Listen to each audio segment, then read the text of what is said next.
and sports injuries. My guest today is a very, very special lady. I had the opportunity of appearing on her show many times and enjoyed myself immensely. She's a fine entertainer, an enthusiastic jogger and hiker, and has an absolutely marvelous personality. Miss Toni Tennille. Toni, it is so good to have you on my show. Thank you, Alan. It's great to be on your show for a change. Reverse the roles a little bit. It's going to be fun. Listen, I know that you love to run and hike. Yeah. How did you get started? Well, I started running back in 1976. Daryl and I had our network television show then, the Captain and Tennille Show. And I was invited to do a battle of the network stars then. And I sort of looked at myself and took stock and realized that I wasn't very athletic and I'd better get in some kind of a shape to prepare for all the different events, which are really tough on that show, or they were at that time anyway. So I thought, well, the best way to do is probably to start running, just to get, you know, a nice aerobic base going, although I didn't really understand aerobic at that time. That came later. So I went out to the local high school track and I started running the quarter-mile track, and I got about halfway around and almost pooped out, exhausted. And then I realized I had a long way to go. So I started out just on the track, running half and then walking half, and doing that for about 20 to 30 minutes. And the first 2 weeks that I was doing this, I began to read about what I was doing and began to find out how important stretching and preparing and all that sort of thing was. And I had a lot of pains, a lot of muscles were, you know, screaming at me and complaining, but I kept going. I'm blessed with this Taurian stubbornness. You know, I'm a Taurus. It takes that to be a good runner. It really does. To get over that first 2 weeks of just agony that you go through. You know, most weekend athletes don't realize that you know, the first time you go out is not going to be the most wonderful experience in the world. The first time might be, but the second time that's the killer. Is the killer, right? But you got through it. Yeah. And now it's part of your lifestyle. Absolutely part of my lifestyle. In fact, I can't go more than 3 days without having to do some type of good, strenuous physical activity. I find that my body begins to say, hey, you're getting lazy, I just don't feel right, I start to feel sluggish. You know, the psychological impact is every bit as important as the physical, and I think stress and anxiety in your profession, everybody knows it's there. Is this your way of coping with it? Oh, yeah, I definitely think it is. Everybody has their own way of coping with stress. Unfortunately, in our business, a lot of people turn to alcohol and they turn to drugs to try to calm them down when things get too rough.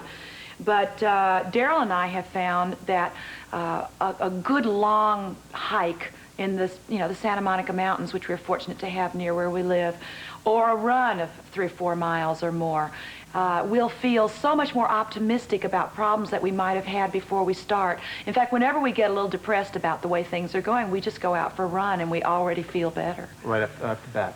Well, what other sports do you do? Do you play racquetball or tennis like most other celebrities? Yeah, I play tennis. And let me tell you, when I first started, I did strictly running, and that was it.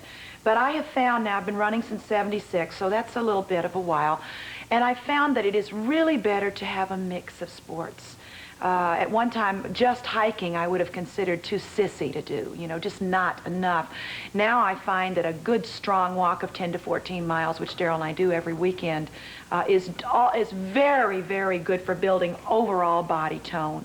And tennis, which I play 2 or 3 times a week. I'm not very good at it, but I enjoy it. And that also gives you a nice mix. If I had time, I would also include more of the Nautilus training, but because we leave town all the time, I can't keep up a program like that. That must be so difficult. When you go out and singing somewhere and you're out jogging, does anybody ever bother you? Or can they leave you alone and let you run? Well, they don't usually recognize me when I'm out there because I don't I'm not going to ask you why not. Well, because nobody's very glamorous. When you're running and you're sweating and you don't bother to put makeup on and your hair's a mess and you're wearing an old T-shirt, and you know, people don't expect to see what in their mind is some star they've seen on television looking very glamorous out sweating away on some track or back road somewhere. What do you think about when you're out there? Are you doing anything special? Oh, yeah. I use the time very creatively. It's a very creative time for me. I've written a lot of songs in my head as I'm running. I'll get the idea for the lyrics. In fact, I wrote the title song for one of our last album for Polygram, Keeping Our Love Warm, while I was running around the reservoir in Central Park. I did a 5-mile run that way, and I was running with my business manager, and after the first mile, I said, you know, I've got an idea for this song, Bruno. How does this sound? And I sang a few lines. He said, that sounds pretty good. I'm going to drop out now. So, you about had it, huh? Yeah. So I said, well, I'll see you after I finish, you know, another couple of times around. And by the time I'd finished, I had almost the entire song done in my head, and I got in the car and wrote it all out on an envelope and went to the piano and finished it in a half an hour.